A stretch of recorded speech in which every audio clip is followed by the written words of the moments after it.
Pattiseema 1 year లో పూర్తి చేశాం.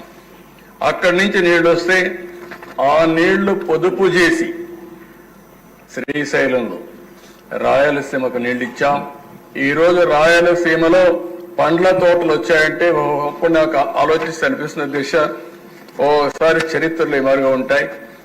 మొట్టమొదటిసారిగా నేను ముఖ్యమంత్రి అయినప్పుడైతే 95-98 ఆ ప్రాంతంలో అంతా 20 ఏళ్లకు మునిపే దిశ అనంతపూర్ జిల్లాలో ఒక పెద్ద కరువు వచ్చింది. మనుషులకు నీళ్లు లేవు, పశువులకు నీళ్లు లేవు. గడ్డి తీసపోవాలంటే తీసపోగలుగుతాం కానీ నీళ్లు తీసపోవాలంటే ఏం చేయాలో తెలియని పరిస్థితి.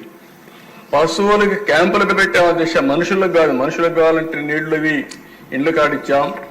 పశువులకు క్యాంపులు పెట్టి వాళ్ళు పశువులను మేపుకోలేకపోతే గడ్డి తీసుకుపోయి వ్యాగన్స్ తో ఆంధ్రా నుంచి గడ్డి తీసుకుపోయి అక్కడ నీళ్లు ఎక్కడైతే ఉంటాయో అక్కడ క్యాంపులు పెట్టిన పరిస్థితి దిశ.